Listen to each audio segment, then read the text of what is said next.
Colour Shrestha र प्रेम चलाउनेको bike छ है त्यसपछि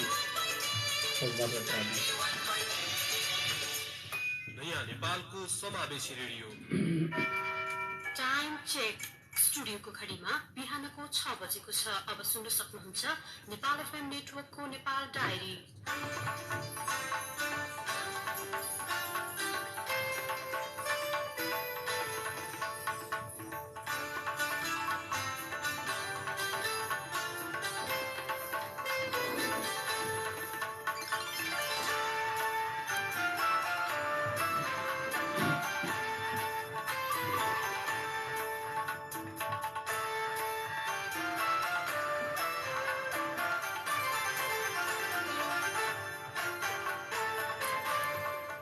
शुभ प्रभात। नेपाल एफएम नेटवर्कको नेपाल डायरीमा इन्द्रशरा खड्कासँगै गोविन्द खड्काको तपाईलाई स्वागत छ।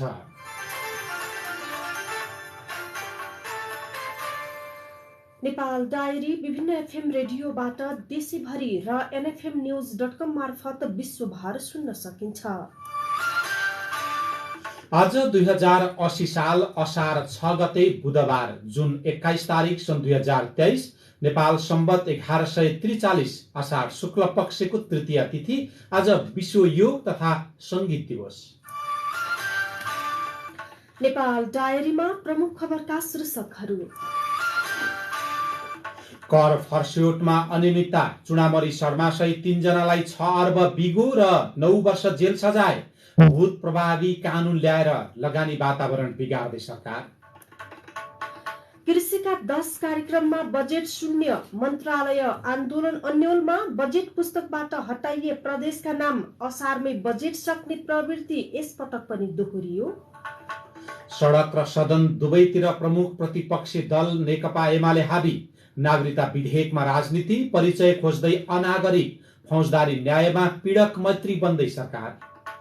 भारतको मणिपुरमा 1.5 महिनादेखि चर्किएको जातीय हिंसामा 100 भन्दा बढीको मृत्यु। द्वन्द्व अझै रोकिएन। परमाणु ऊर्जा केन्द्र बनाउन चीन र पाकिस्तान बीच सम्झौता। र आईसीसी 1 दिवसीय विश्वकप छनौटको दोस्रो खेलमा अमेरिकामाथि नेपालको जित। मालदिप्समा जारी 5 नेशन्स पुरुष बास्केटबल च्याम्पियनशिपको सेमिफाइनलमा नेपाल पराजित। सकारात्मक सामाजिक रूपान्तरणको पौरख, रेडियो संचारको गौरव, के गाउँ के सहर, सारा नेपालीको एउटै रहर, नेपाल एफएम नेटवर्क। आज काठमाडौँबाट छापिएका पत्र पत्रिकाहरूले अर्थतन्त्र र बजेटका प्रसङ्गलाई प्राथमिकताका साथ छापेका छन्। त्यसैगरी सरकारको न्याय प्रणाली र राजनीतिको प्रसङ्ग पनि पत्र पत्रिकाहरूको प्राथमिकतामा देखिन्छ। सबभन्दा पहिले करमा देखिएको अनियमितता र जेल सजायको प्रसङ्ग। विशेष अदालतले कर फर्च्यौट आयोगको भ्रष्टाचार मुद्दामा हालसम्मकै बढी बिगो जरिवाना र सजाय तोकेको छ। विशेषका अध्यक्ष श्रीकान्त पौडेल र सदस्यहरू यमुना भट्टराई र शालिग्राम कोइरालाको इजलासले कर फर्च्यौट आयोगका 3 जना पूर्व पदाधिकारीबाट 6 अर्ब 15 करोड बढी बिगो र त्यसको दोब्बर जरिवाना असुल गर्ने निर्णय गरेको हो।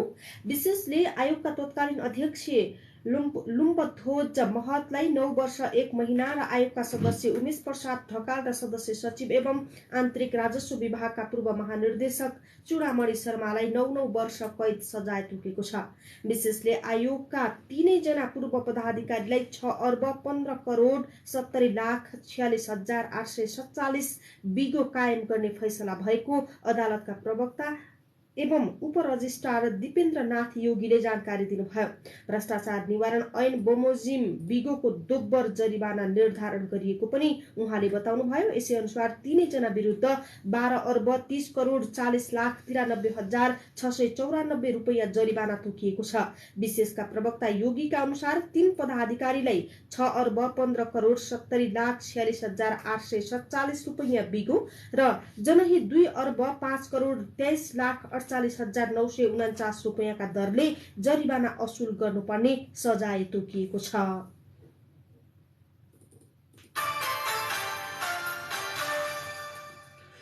सरकारले भूत प्रभावी कानून ल्याएर लगानी वातावरण बिगार्न खोजेको छ।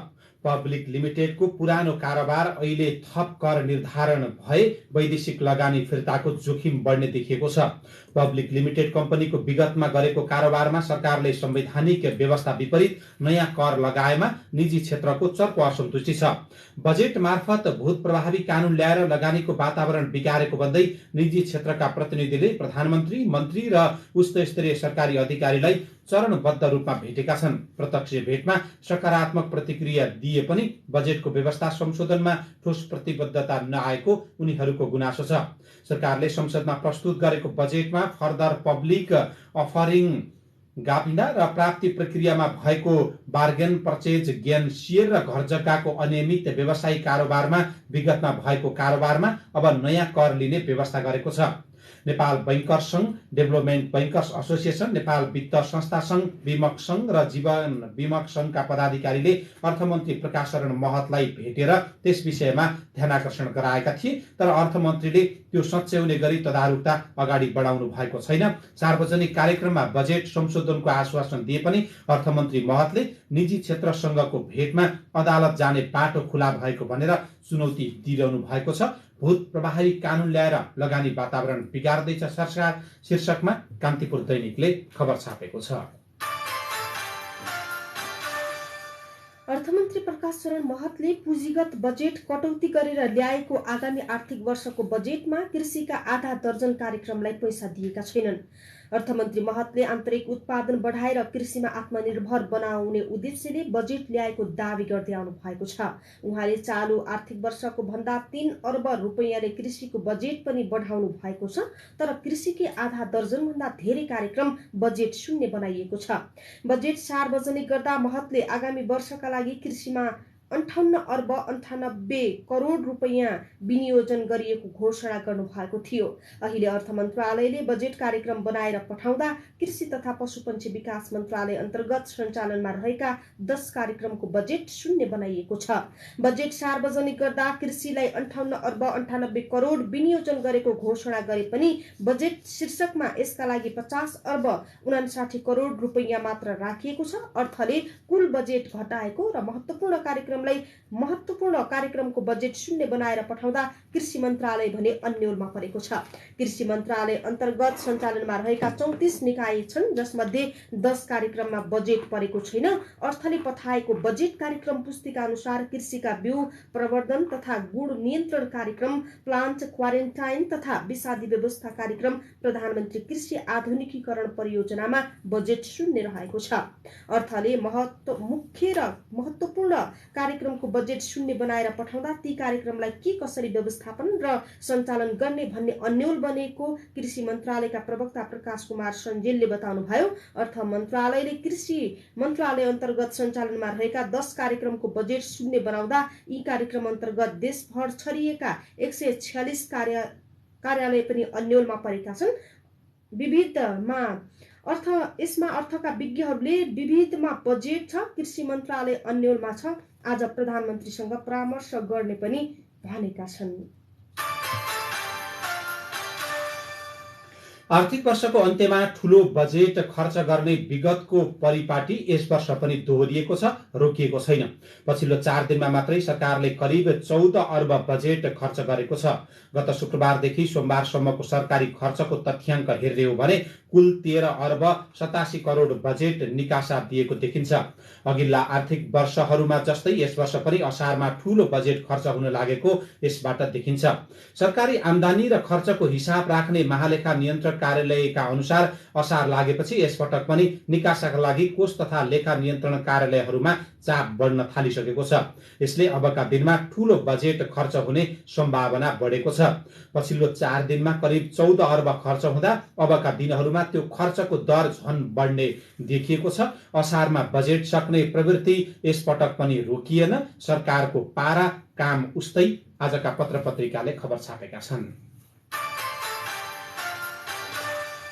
संस्कृति पर्यटन तथा नागरिक उड्डयन मन्त्री सुदन किरातीले मन्त्रालयको वार्षिक विकास कार्यक्रमको पुस्तकमा प्रदेशको नाम हटाइदिनु भएको छ।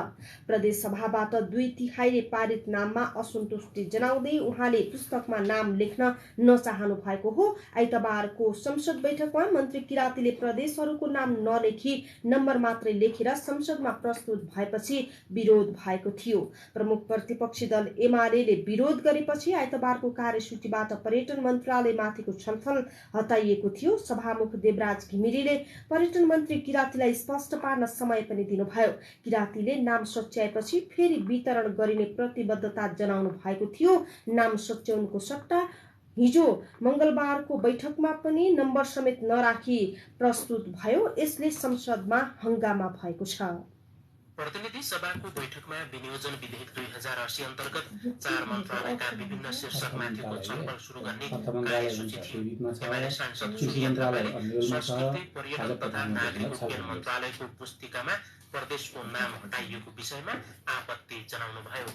पुस्तकमा प्रदेशको नाम स्पष्ट खुल्ने गरी सच्याएर अगाडि ल्याउन चाहिँ छापेर पुनः वितरण गर्न निर्देशन गरेको थियो। प्रदेशको नाम नै हटाइएको छ। मैले यसमा सभामुखज्यूको गम्भीरतापूर्वक ध्यानाकर्षण गराउन चाहन्छु। चस्मा लाउनु भएको छैन भने म चस्मा लाउन मन्त्रीज्यूलाई आग्रह गर्न चाहन्छु। 50 ठाउँमा यो छ। सभामुख घिमिरेले थापाको नियमावलीप्रति ध्यानाकृष्ट भएको जनाउँदै शहरी विकास मन्त्रालय मन्त्री सीता गुरुङलाई के भएको हो भनी आफ्ना कुरा राख्न समय दिनुभयो। माननीय सदस्यहरू, नियम आपत्ति अन्तर्गत ध्यान आकृष्ट भएको छ। यसमा हामी छलफल गरेर अरु तय गर्नेछौँ। म शहरी विकास मन्त्रीज्यूलाई रोस्टममा आएर आफ्नो कुराहरू राख्न म समय दिन्छु। शहरी विकास मन्त्रालय मन्त्री गुरुङले त्रुटि सच्याउने प्रतिबद्धता जनाउनु भयो। कार्यक्रमिक रूपमा लिखितमा काहीँ त्रुटि भएको छ भने त्यसलाई हेरेर सच्याइनेछ। शहरी विकास मन्त्री गुरुङले त्रुटि सच्याउने प्रतिबद्धता जनाएपछि सभामुख घिमिरेले छलफललाई सूची अनुसार अघि बढाउन सघाउन आग्रह गर्नुभयो। तर मन्त्री गुरुङको प्रतिबद्धताप्रति सन्तुष्ट बन्न नसक्नु भएका सांसद थापाले छलफलको कार्यसूचीबाट हटाउन माग गर्नुभयो। पेज नम्बर 27, 28 र 29, 50 ठाउँमा यो छ।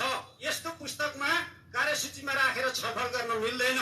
सभामुखले पटक पटक छलफल प्रक्रियालाई अघि बढाउन आग्रह गरे पनि सांसद छविलाल विश्वकर्माले त्रुटि नसच्याएसम्म छलफल हुन नदिने अडान लिनुभयो। पुनर्वितरण गरिएको पुस्तक समेत अझै शुद्ध हुन सकेन, सही हुन सकेन भन्ने कुरा उठिरहेको सन्दर्भमा यो संविधान र कानून विपरीतको काम गर्न मिल्दैन। छलफल अघि बढ्न नसकेपछि कांग्रेस सांसद रमेश लेखकले सभामुखले रुलिङ गरिसकेको विषयवस्तुमा अल्झेर बस्न नहुने बताउनु भयो। अब सभामुखले रुलिङ गरिहाल्नुको त्रुटि देखिहाल्यो, सरकारले बोलिसक्यो, यसलाई सच्याउला। सभामुखले रुलिङ गरिसकेपछि सकेसम्म त्यो रुलिङमा असहमति व्यक्त नगर्नु। संसदको सूचीमा हुने गडबडीका कारण संसद अवरुद्ध भएको यो पहिलो पटक भने होइन। तपाईं अहिले नेपाल एफएम 91.8 मा प्रसारण भइरहेको नेपाल डायरी सुनिरहनु भएको छ। फौजदारी न्यायमा पीडक मैत्री बन्दै सरकार। कुनै पार्टीको ब्यानरमा चाहिँ अपराध गरेपछि त्यसमा त्यसलाई के पनि नहुने भयो नि, उसले मान्छे मारे पनि उसलाई के पनि नहुने भयो के। सडक र सदन दुवैतिर प्रमुख प्रतिपक्षी दल एमाले हाबी। नागरिकता विधेयकमा राजनीति, परिचय खोज्दै अनागरिक लगायतका प्रसंग बाँकी नै छन्। नेपाल डायरी सुन्दै गर्नुहोला। लम्पी स्किन रोगबारे जानकारी। लम्पी स्किन गाई भैँसीमा लाग्ने विषाणुजन्य रोग हो। लामखुट्टे, टोक्ने झिंगा र किर्ना जस्ता किराहरूको टोकाई संक्रमित गाई भैँसीको ओसार पसारबाट सर्ने हुँदा गर्मी मौसममा यो रोगको प्रकोप बढी देखिन्छ। यो रोग लाग्दा उच्च ज्वरो आउने, दाना पानी कम खाने, दूध उत्पादनमा अत्याधिक गिरावट आउने, छालामा सारो गोलो गिर्खाहरू देखिने, गम्भीर संक्रमण भएमा गिर्खाहरूले पुरै शरीर ढाक्न सक्ने तथा गिर्खाहरू फुटेर गहिरो घाउ हुने जस्ता लक्षणहरू देखिन्छन्। यो रोग लागेमा गाई भैँसीहरूको कहिलेकाहीँ मृत्यु समेत हुने हुँदा गोठ खोर सफा राख्ने, लामखुट्टे, टोक्ने झिंगा लाग्नुबाट कमी गर्ने, गोठ खोरमा नियमित रूपमा निसंक्रमण औषधि छर्कने गर्नुपर्दछ। यस रोग लागेको शंका लागेमा नजिकको स्थानीय तहको पशु सेवा शाखा, भेटेरिनरी अस्पताल तथा पशु सेवा विज्ञ केन्द्र, पशु सेवा विभाग र अन्तर्गतका निकायलाई जानकारी गराउन अनुरोध गरिन्छ। कृषि तथा पशुपक्षी विकास मन्त्रालय, पशु सेवा विभाग, हरिहर भवन, ललितपुर। नेपालकै सबैभन्दा ठुलो ग्यास उद्योग समूह 20 लाख भन्दा बढी सिलिन्डरहरू एभरेस्ट, सुगम, त्रिशूल, साइपाल, कामाख्या, प्रिमा र सहारा गरी एउटै छानामुनि विभिन्न 7 किसिमका ब्रान्डहरू, देशैभरि 3000 भन्दा बढी डिलरहरूको सञ्जाल, रु 1 करोडसम्मको दुर्घटना बिमा भयो। अत्याधुनिक प्रविधिबाट पूर्ण सुरक्षित रूपमा उत्पादन गरिने, कतिपय अवस्थामा त बिना शुल्क आफ्नै अर्को ग्याससँग साट्न पनि मिल्ने। हाम्रो घर संसारमा एभरेस्ट ग्यास संसार, देशैभरि पाइने, सुरक्षित निभाइने।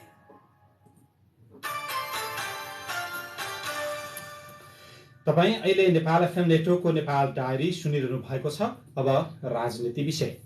प्रमुख विपक्षी दल एमाले सदन र सडक दुवैतिर आफ्नो उपस्थितिलाई बलियो बनाउँदै लगेको छ। प्रधानमन्त्री पुष्पकमल दाहालको भारत भ्रमण, सरकारले संसदलाई छलेर राष्ट्रपति समक्ष नागरिकता विधेयक प्रमाणीकरण गर्न पठाएको पत्र, जघन्य अपराधमा सजाय भोगिरहेका रेशम चौधरी सजाय मिनाहा, बजेट लगायतका विषयमा एमाले संसद र सडकमा आफ्नो उपस्थितिलाई बलियो बनाउँदै लगेको हो। एमालेको यही भूमिकाका कारण सरकारमा रहेका दल र सरकार स्वयं प्रतिरक्षामा उत्रिनुपर्ने अवस्था आएको छ। प्रधानमन्त्रीले पटक पटक सदनमा जवाफ दिनु परेको छ। सरकारले विधिको शासनमा गलत नजिर स्थापना गर्न खोजेको भन्दै एमाले संसद र सडक दुवै स्थानबाट खबरदारी गरिरहेको छ। एमाले जनता र देशका एजेन्डालाई सदनमा प्रभावकारी ढंगले उठाएको छ। सरकारलाई सदन बाहिरबाट पनि दबाब दिन एमाले भातृ संगठनहरूलाई सडक आन्दोलनमा उतारेको छ। संसदमा एमालेलाई राष्ट्रिय स्वतन्त्र पार्टी र राष्ट्रिय प्रजातन्त्र पार्टीले साथ दिइरहेका छन्। सडकमा भने उसका जनवर्गीय संगठनहरू उत्रिएका छन्। अपराधको जात धर्म हुँदैन, न वर्ण हुन्छ, न यसको लिङ्ग नै हुन्छ। अपराध नै हुन्छ। कुनै पनि राज्य सञ्चालनमा विधि र स्थिति बसाल्न अपराध गर्नेलाई कानुनी सजाय हुनैपर्छ। तर विडम्बना नै भन्नुपर्छ, मुलुकमा अपराध गर्नेहरू राजनीति वा शक्तिको आडमा उन्मुक्ति पाउँदै गएका छन्। त्यो पनि न्यायालयले सजाय तोकिसकेपछि पनि उन्मुक्ति दिने गरिएको छ। जसको शक्ति र सत्ता छ, जसले जे गरे पनि उन्मुक्ति पाउने कार्यले प्रश्रय पाइरहेको छ। यसले एकातिर दण्डहीनतालाई प्रश्रय दिएको छ भने अर्कोतिर कानुनी राज्य र लोकतन्त्रलाई गिज्याइरहेको छ। पछिल्लो पटक पीडकका लागि नभई सरकार पीडक मैत्री बन्न थालेको अनुमान भइरहेको छ र यो विषयले बहस पाएको छ। राज्य संयन्त्रले पीडितको न्यायका लागि भन्दै अनुसन्धान तथ्य सङ्कलन गर्छ र अदालतले दोषी ठहर गर्छ। तर त्यसरी दोषी ठहर गरिएका व्यक्तिको संरक्षण सरकार आफैले गर्छ भने पीडितले न्याय माग्न कहाँ जाने? सरकारले गरेका केही निर्णयहरू पीडितलाई आघात पुग्ने र पीडकले संरक्षण गर्ने खालका देखिएका छन्। त्रिभुवन विश्वविद्यालयका उपप्राध्यापक कुटपिट गर्नेको मुद्दा पनि सरकारले फिर्ता लिएको छ र यो मुद्दा फिर्ता लिएपछि अहिले सरकार न्यायमन्त्री बन्न नसकेको भन्दै आलोचना भइरहेको छ। सरकारले पीडितलाई पुरै व्यवस्था गरेको र विधिको शासनमा धज्जी उडाएको आरोप लागेको छ। त्रिभुवन विश्वविद्यालयका उपप्राध्यापक प्रेम चलाउनेले राजनीतिक आडमा अपराध गर्नेहरूले अब कहिले पनि सजाय भोग्न नपर्ने स्थिति बस्न थालेको भन्दै चिन्ता व्यक्त गर्नुभयो। फलो गरिएको थियो हप्तौं मेरो पछाडि, अनि त्यसपछि हप्तौंको योजना पछाडि चाहिँ हटाइएको थियो हैन। अनि त्यसका योजनाकार चाहिँ हरि आचार्य र योगेन्द्र रावल थिए, दुईजना। कुनै पार्टीको ब्यानरमा चाहिँ अपराध गरेपछि त्यसपछि त्यसलाई केही पनि नहुने भयो नि, उसले मान्छे मारे पनि उसलाई केही पनि नहुने भयो के।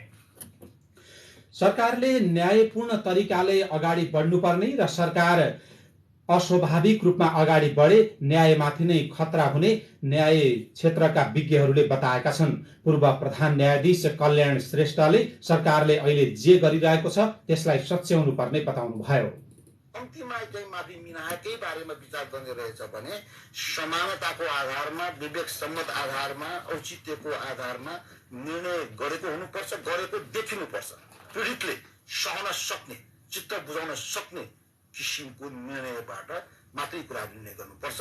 नत्र भने पीडितको चाहिँ आँसुमाथिको राजको रूपमा हामीले माफी वा मिनाहा वा मुद्दा फिर्ताको अधिकार प्रयोग गर्नु भनेको राज्यको विवेक शून्यताको परिचायक मात्र हुन सक्छ।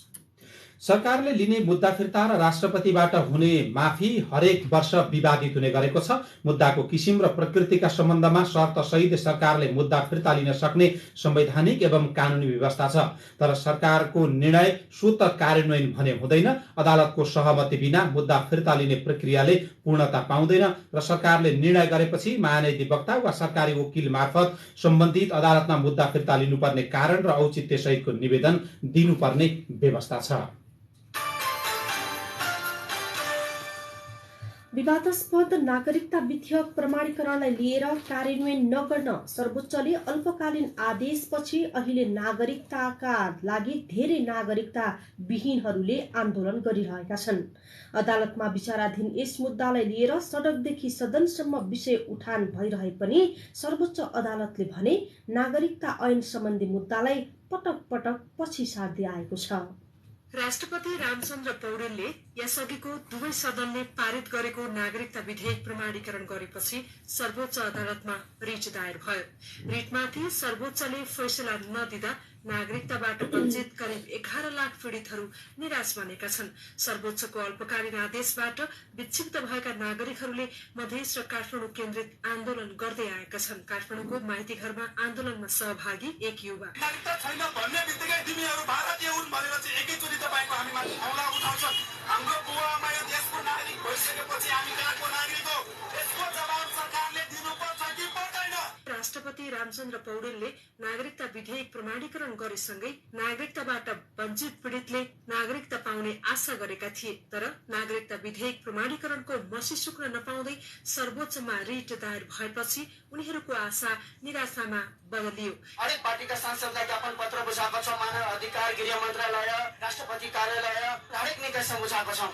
सबै पार्टीले ललिपप देखाए जस्तो गर्छ। यो सर्वोच्च अदालतले संविधान अनुसार अहिले हाम्रो मुद्दा सर्वोच्च अदालतमा छ। सर्वोच्च अदालतले संविधान अनुसार संविधानमा भएकै कुरा हो। संविधान हेरेर न्याय दिनुपर्छ। संविधान हेरेर न्याय दिनुपर्छ। काठमाडौँको माइतीघर मण्डलामा नागरिकताको माग गर्दै आएका एक युवाले आत्मदाहको प्रयास समेत गरेका छन्। संविधानविद पूर्णमान शाक्यले युवाहरूको यस्तो आक्रोशलाई तत्काल सम्बोधन गर्नुपर्ने बताउनुहुन्छ। सरकारले यसलाई चाँडो सम्बोधन गर्नुपर्छ र यसको विपक्षमा लागेका मान्छेहरूले पनि यो समस्याबाट ग्रसित भएका नेपालमै जन्मेका नेपाली नागरिक आमा बाउबाट जन्मेका मान्छेहरूको दुःखलाई बुझ्नु पर्यो कि यसलाई चाहिँ विरोध गर्नु भएन। अदालतमा त निर्णय भइ नै हाल्छ। यसलाई अनावश्यक इस्यु बनाउनु भएन। 2072 को संविधान अनुसार नागरिकता सम्बन्धी नयाँ कानून नबन्दा लाखौं पीडितहरूले बैंकमा खाता खोल्न, सिम कार्ड झिक्न, उच्च शिक्षाका लागि कलेज भर्ना हुन, जागिर गर्न, सवारी लाइसेन्स लिने लगायत थुप्रै आधारभूत सेवाबाट वञ्चित हुँदै आएका छन्। Ranjana Paudel, Nepal FM network, Kathmandu. मन्त्री दुर्घटना भएको दुःखद खबर। पहिलो पटक प्रदेशको मन्त्री, मतदाता र जिल्लावासीको शुभेच्छा थाप्ने आतुरता थियो। अर्कोतिर मन्त्री आउने आशामा जिल्लामा टन्नै कार्यक्रम तय भएका थिए। कार्यकर्ता र शुभेच्छुक मन्त्रीको पर्खाइमा थिए। दैवको लीला, न मन्त्री जिल्ला पुग्न पाए न त कार्यकर्ताले स्वागत गर्न नै पाए।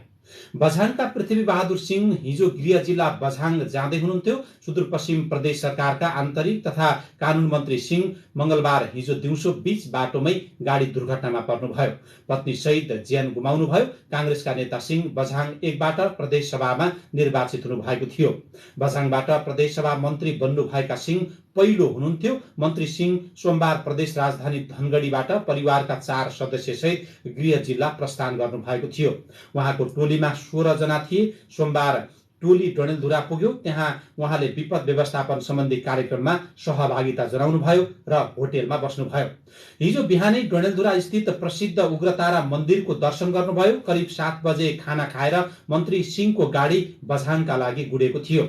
मन्त्री सिंह चढेको जीप दिउँसो 2 बजे बझाङ जिल्ला प्रवेश गर्यो। दिउँसो 1:30 बजे केदार सिउङ गाउँपालिकाको बाघथला बजारमा पुगेको थियो। बाघथलाबाट 15 मिनेट अगाडि बढेपछि कालङ्गा खोला किनारको धारछडी भन्ने स्थानमा जीप दुर्घटनामा पर्यो। जीप दुर्घटनामा पर्दा मन्त्री सहित उहाँको परिवारका सदस्यको मृत्यु भएको छ। आजका सबै पत्र पत्रिकाले खबर छापेका छन्।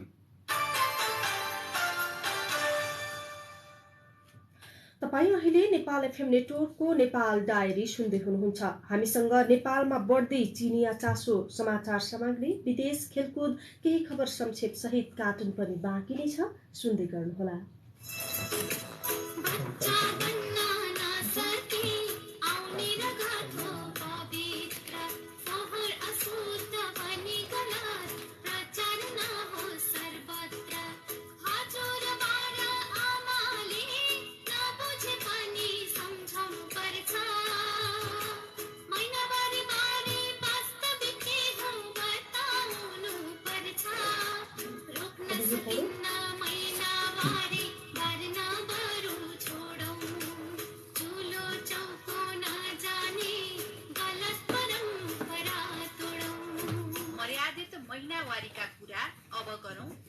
मर्यादित महिनावारी अभियान नेपाल, राधा पौडेल फाउन्डेसन र नेपाल एफएम नेटवर्क।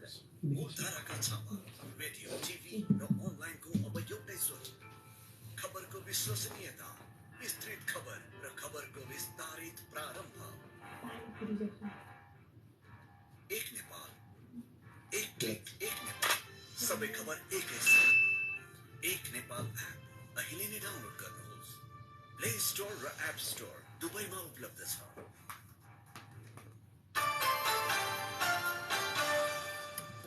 तपाईँ अहिले नेपाल एफएम नेटवर्कको नेपाल डायरी सुनिरहनु भएको छ। अब बाँकी प्रसङ्ग नेपालमा बढेको चिनिया चासोको विषय। चिनिया राजदूत छन सोङ सोमबार प्रमुख प्रतिपक्षी दल एमालेका अध्यक्ष केपी शर्मा ओलीलाई भेट्न बालकोट पुग्नुभयो। छनले यसअघि पनि सिंहदरबार, बालकोट, तुम्बा रही पुगेर संसदको सबैभन्दा ठूलो दल कांग्रेस सभापति शेरबहादुर देउबा, माओवादी अध्यक्ष तथा प्रधानमन्त्री पुष्पकमल दाहाल प्रचण्ड र सरकारका मन्त्रीहरूसँग भेटवार्ता गरिरहनु भएको छ। उद्योग, वाणिज्य तथा आपूर्ति मन्त्री रमेश रिजाल व्यापार तथा निकासी प्रवर्धन केन्द्रको कार्यक्रममा चीनको एक साता भ्रमण सकेर भ्रमणमा सोमबार निस्कनुभयो। असार 1 मा काठमाडौँ आइपुगेको चिनिया कम्युनिस्ट पार्टी एसिया ब्युरोका उपमहानिर्देशक सु मिन नेतृत्वमा चिनिया टोलीले प्रधानमन्त्री दाहाल, एमाले अध्यक्ष ओली, राप्रपा अध्यक्ष राजेन्द्र लेङदेन, नेपाल समाजवादी पार्टीका अध्यक्ष बाबुराम भट्टराई, राष्ट्रिय स्वतन्त्र पार्टीका उपाध्यक्ष डीपी अर्याल लगायतसँग भेटवार्ता गर्नुभयो। जेठ 28 मा चीन गएको विभिन्न दलका सांसद सहित राष्ट्रिय सभाका अध्यक्ष गणेश तिमिल सेना चीन भ्रमणमै हुनुहुन्छ। प्रचण्ड पुस 10 मा तेस्रो पटक प्रधानमन्त्री भए यता नेपाल र चीन बीच विभिन्न संयन्त्रको बैठक र उच्च स्तरीय भ्रमणहरू पनि भइरहेका छन्।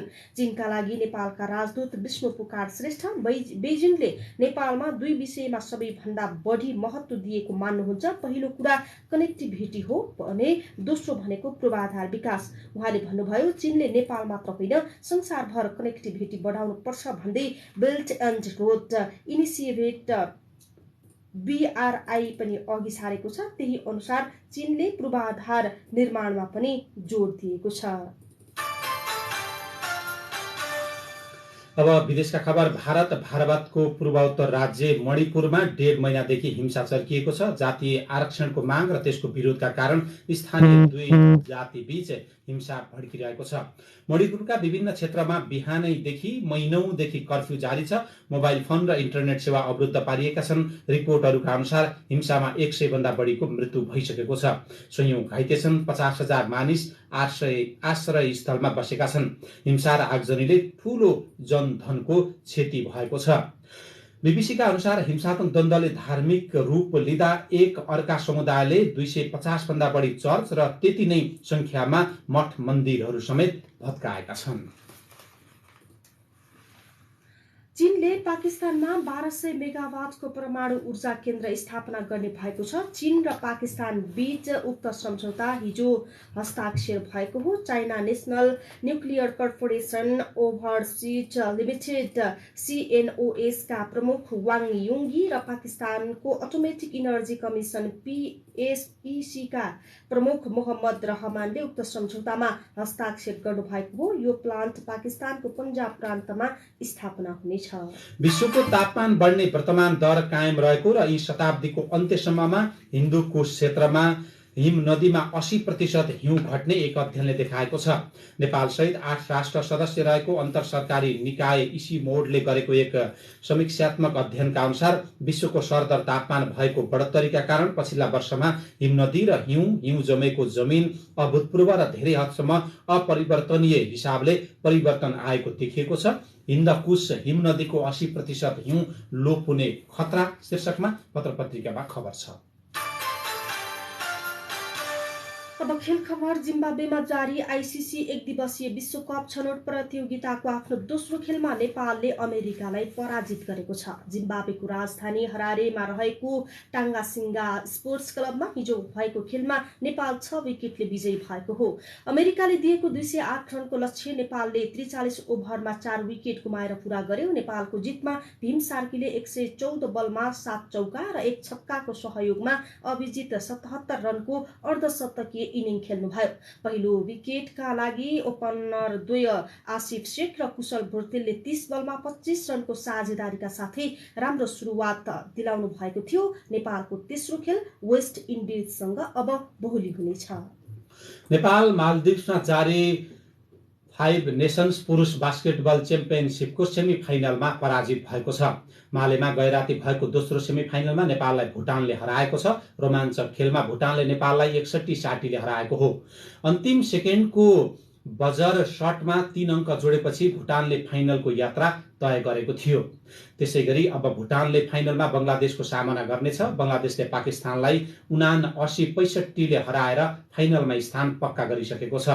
यसैबीच किर्गिस्तानमा जारी सेन्ट्रल एसियन भलिबल एसोसिएसन काभा पुरुष भलिबल नेसन्स लिगमा नेपालले लगातार तेस्रो हार बेहोरेको छ।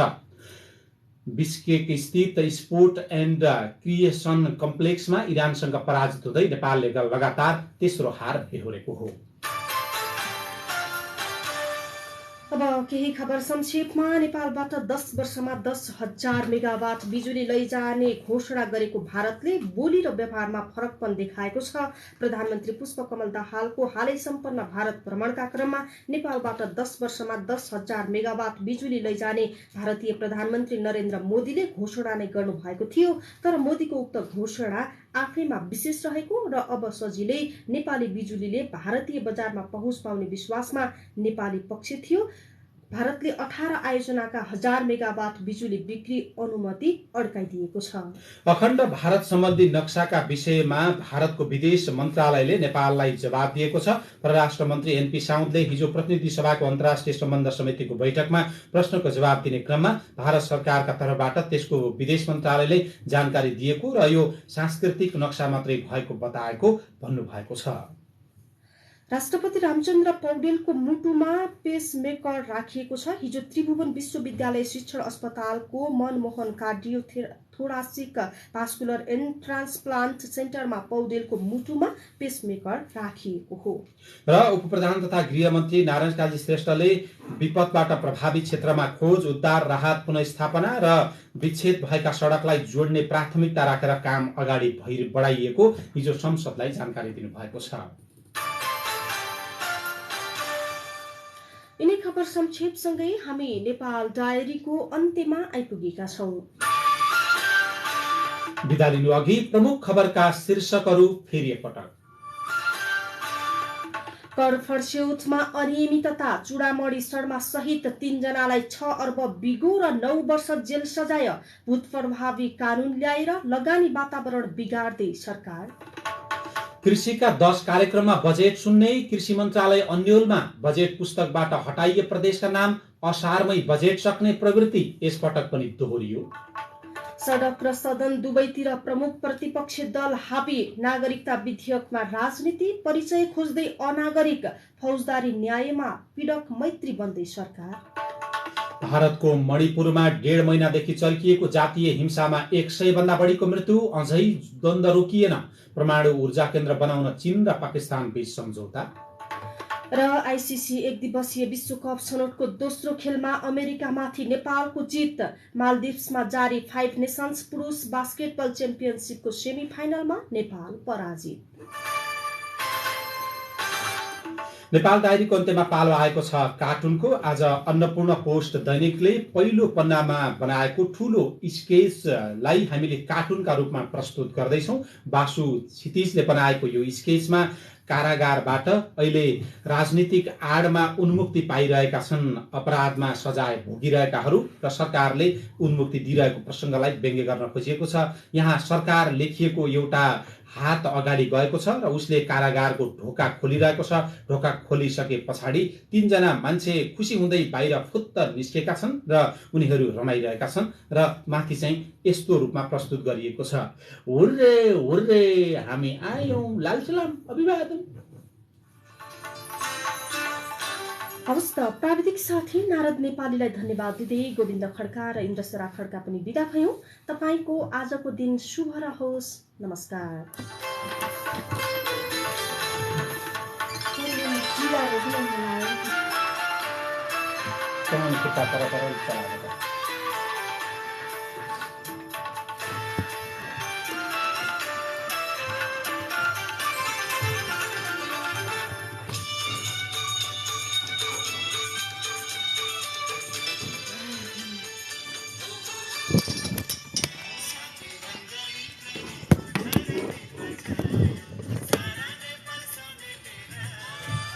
नमस्कार, गुड मर्निङ सबैजनालाई। नमस्कार।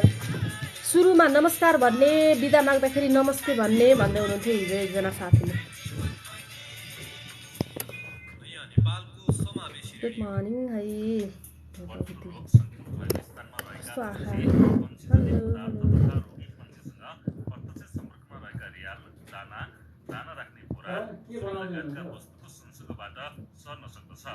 Hello, good morning. ल है, तपाईँहरू सबैजनालाई धेरै धेरै धन्यवाद।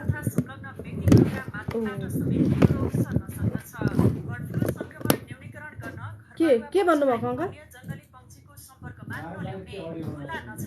के अडियो